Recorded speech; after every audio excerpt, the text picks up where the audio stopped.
Hello दोस्तों, कैसे हैं आप सब।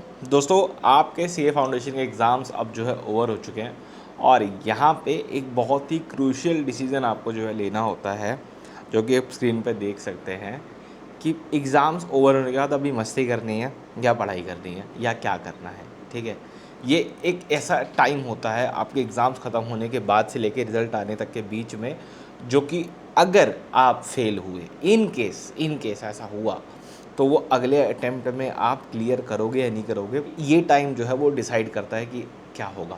ठीक है, एकदम डिटेल में डिस्कस करते हैं इस चीज़ को आराम से। मुझे सिर्फ 5 से 7 मिनट आप लोगों के चाहिए, सिर्फ 5 से 7 मिनट इस वीडियो को सुन लो एंड आपको क्रिस्टल क्लैरिटी हो जाएगी मैं क्या जो है यहाँ पे बात कर रहा हूँ। ठीक है, देखिए आपके एग्ज़ाम जो है ख़त्म हो चुके हैं, अब रिज़ल्ट का इंतज़ार है।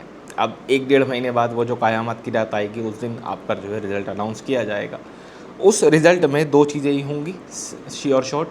तीसरा आपके रिज़ल्ट नहीं आने वाला, या तो भैया पास हो जाओगे या तो भैया नेगेटिव रिज़ल्ट आएगा। इन 2 के अलावा कुछ भी चीज़ जो है नहीं होने वाली। करेक्ट है। पास हो गए तो क्या होगा भैया, इंटर की तैयारी करोगे, अपना मस्त इंटर में एडमिशन होगा, वहाँ की तैयारी करोगे। फेल हो गए तो दोबारा अटैम्प्ट दोगे, सिंपल सी बात है। लेकिन ये जो 1 महीने या लगभग उससे थोड़ा ज़्यादा का टाइम आपके पास होता है ना एग्ज़ाम्स ओवर होने के बाद, अगर इनकेस ये रीअटेम्प्ट देना पड़ा तो ये 1 महीना बहुत प्रॉब्लम वाला है। सबसे पहले आपका रिज़ल्ट क्या आएगा ये पता कैसे लगाएं। इसको पता लगाने का सबसे आसान तरीका, जो कि मैंने खुद इस्तेमाल किया है at the time of foundation, at the time of CA inter, हर समय हर एग्ज़ाम्स में मैंने जो इस्तेमाल किया है, वो ये कि एग्ज़ाम देने के बाद आप आ गए, एग्ज़ाम दे करके आप रिलैक्स्ड हो चुके हो, वो टेंशन आपके दिमाग से निकल चुकी है अच्छे तरीके से कि हाँ आपने जो मेहनत करी सब कुछ। उसके बाद आपका जो सबकॉन्शियस माइंड आपको बार बार आंसर देगा कि you are going to pass, you are going to fail, you are going to pass, you are going to fail. आपका सबकॉन्शियस माइंड आपको आंसर देगा एंड 99% वो सबकॉन्शियस माइंड सही आंसर दे रहा होता है। आपने मेहनत अपने लिए करी है या जस्ट अपने अराउंड दिखाने के लिए करी है, ये आपको बहुत अच्छे से पता है। ठीक है ना। मैं अपनी पर्सनल लाइफ में हमेशा भी खुद को एक बात बोलता हूँ कि खुद से गद्दारी नहीं। क्या? खुद से गद्दारी नहीं। क्यों बोलता हूँ अपने आप को ये वर्ड बार बार?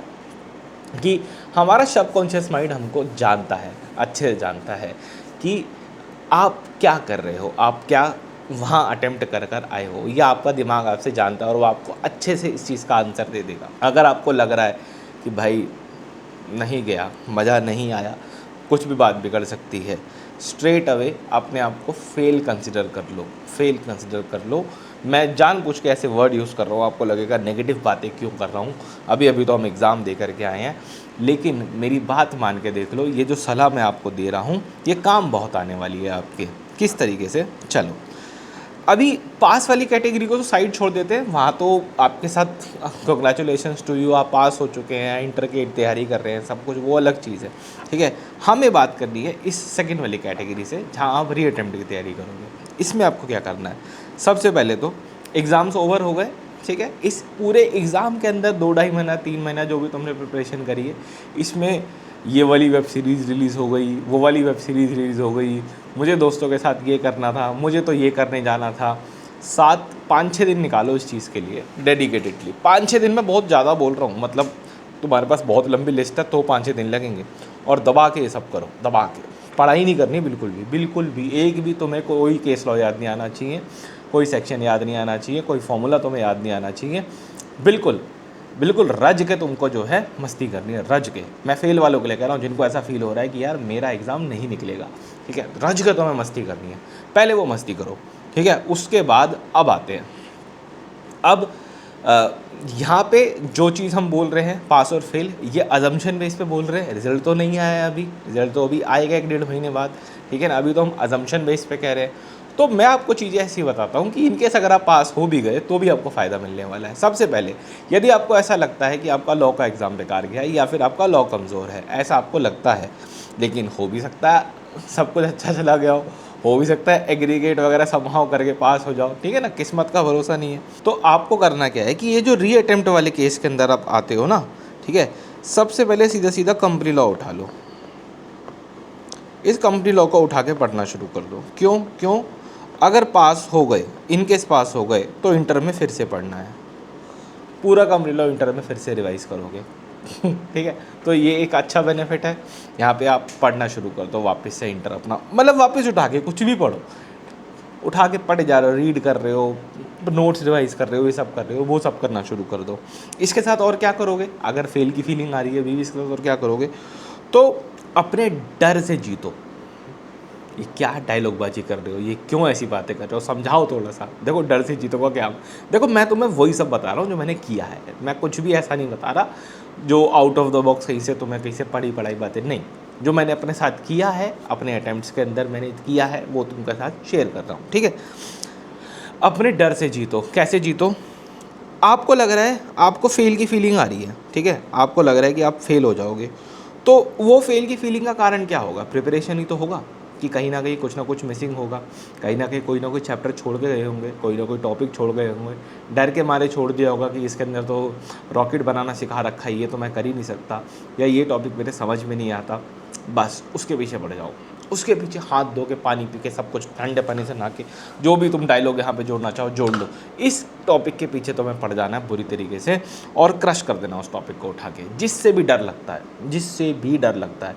अब मैं तुम्हारे सामने एक बात बताऊँ तो भाई बुरा मतलब ऐसा लगेगा कि क्या मैं अपनी इनसिक्योरिटी तुम्हारे सामने रख रहा हूँ इस चीज़ में, कि जब मेरे साथ ये चीज़ हुई थी और मैंने फिगर आउट किया था और ये डर के आगे जीत है, तो अकाउंट्स में चैप्टर है आपका रेक्टिफिकेशन ऑफ एरर्स, ठीक है, मैं छोड़ के चला गया था रेक्टिफिकेशन ऑफ एरर्स, जिसमें कि क्लास 11th में हम पढ़ते हैं सब कुछ होता है, लेकिन पता नहीं क्यों मेरे को वो कॉन्फिडेंस नहीं आ रहा था या मैं कंपटीशन लेवल पे उस चीज़ को नहीं समझ पा रहा था, कर पा रहा था, रेक्टिफिकेशन ऑफ एरर में छोड़ के चला गया था पेपर में। और जब भगवान ने इतनी सद्बुद्धि दी, समझ में आना शुरू हुआ, खुद से ही चीज़ों को फिगर आउट करा, और जब इस चीज़ पे मैंने काम करा कि नहीं अगले अटैम्प्ट से पहले मुझे जो है ये करना है, ये करना है, ये करना है, तो सबसे पहले लेकर के मैंने रेक्टिफिकेशन ऑफ एरर ही लेकर के बैठा। उस पर मुझे कोई गाइडेंस नहीं थी, मेरे पास ना कोई ट्यूटर है ना कुछ है, कोई नहीं है, कुछ सब कुछ अकेले मैनेज करना है, ठीक है, ख़ानदान में कोई भी इस लेवल का इंसान नहीं है जो कि गाइडेंस दे सके। उसके बावजूद तो कोई बड़ी बड़ी बातें नहीं कर रहा, तो इस चीज़ को लेकर के क्रश करने बैठ गए। आपको भी यही चीज़ करनी है, ठीक है, आप एक लिस्ट बनाओ छोटी सी, आप दोस्तों एक लिस्ट बनाओ छोटी सी, और उस लिस्ट में लिखो कि मुझे क्या क्या नहीं आता, मुझे क्या क्या नहीं आता, चैप्टर वाइज टॉपिक वाइज ये लिस्ट आपकी जो है रेडी होनी चाहिए। लिखो उसमें अकाउंट्स के अंदर लिखो कि मुझे रेक्टिफिकेशन ऑफ एरर में प्रॉब्लम है, ठीक है, लॉ लेकर के आओ, लिखो उसमें कि भाई मैं एलएलपी छोड़ के चला गया था, ठीक है, पेपर में क्योंकि 5 नंबर की आती है ना, इसलिए मैं एलएलपी छोड़ के चला गया था, ऐसी चीज़ें उसके अंदर लिखो और वो लिस्ट आपकी रेडी हो जाएगी। अब सबसे पहले रिज़ल्ट आने से भी पहले आपको इस लिस्ट को ठोकना है पूरी तरीके से, पूरी जान लगा के, तुम्हें बस ये मान के चलना है कि पेपर में बस यही आएगा, इतना ही लिस्ट इंपॉर्टेंट है, इसको ठोकना है सबसे पहले, ठीक है। दूसरी गलती एक और बच्चे क्या करते हैं,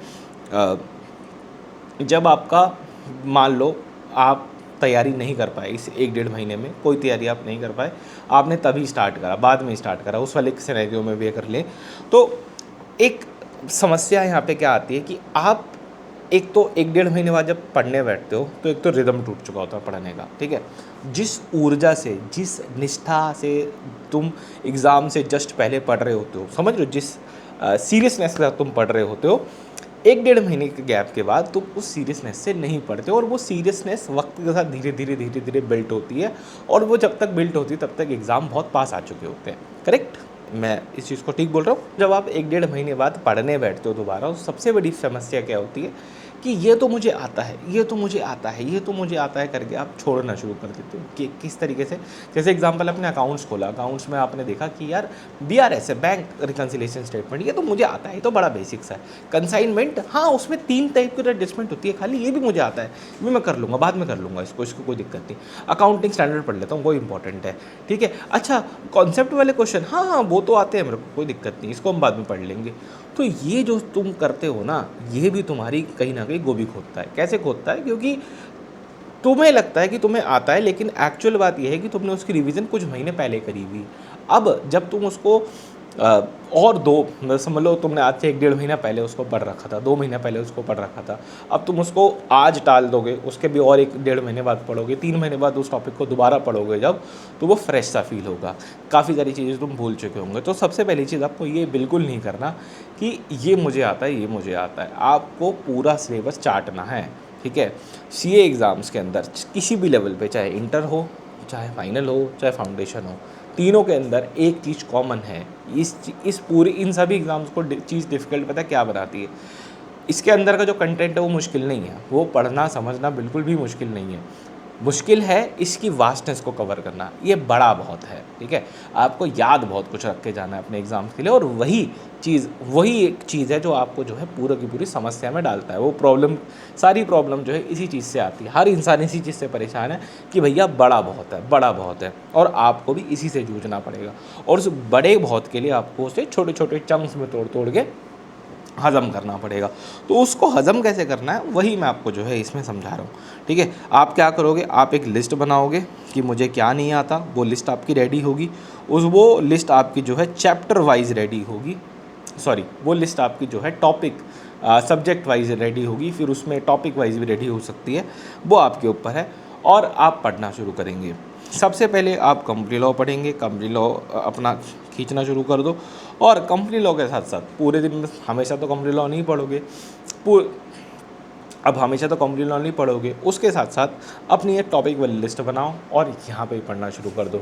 लेकिन उसमें सबसे पहले इंपॉर्टेंट क्या आता है कि एग्ज़ाम्स ख़त्म हुए हैं तो अपने आप को एक थोड़ा सा रेस्ट दो, ट्रीट दो अपने आप को, एक थोड़ा सा खुद पे काम करो। लेकिन बहुत ज़्यादा अपने यार दोस्तों में घुसने मत चले जाना, बहुत ज़्यादा कि मतलब उनके साथ ही टाइम स्पेंड करो, सब कुछ करो, क्योंकि उनकी लाइफ अपनी एक जगह पे चल रही है, अपने टेंशन पे चल रही है, आपकी लाइफ अपने टेंशन के ऊपर चल रही है। तो इस चीज़ का जो है थोड़ा सा ध्यान रख के चलना, ठीक है। बाकी एक छोटा सा काम मैं यहाँ पे दोस्तों कर देता हूँ, मैं आपको यहाँ पे दे रहा हूँ मेरा नंबर। इन केस आपको कोई बात करनी है, कुछ करनी है, तो आप सीधा इस नंबर पे कांटेक्ट करना। बस हाँ, इतनी सी छोटी सी रिक्वेस्ट है कि पहले एक बार व्हाट्सएप डालना, उसके बाद ही कॉल करना, या कॉल एक बार व्हाट्सएप पे बात करने के बाद करना, ठीक है। इमीडिएटली आपको जो रिप्लाई मिल जाएगा, ऐसी कोई दिक्कत वाली बात नहीं आएगी। बट कॉलिंग पे आपको हो सकता है एकदम से रिप्लाई जो है ना मिले, ठीक है। तो ये एक चीज़ है जो आपको ज़रूर से एग्ज़ाम्स के बाद करके चलनी है। किस और टॉपिक पे बात करना चाहूँगा, किस और टॉपिक पे देखना चाहोगे बातचीत, ये मुझे कमेंट में ज़रूर से बताइएगा। Bye bye.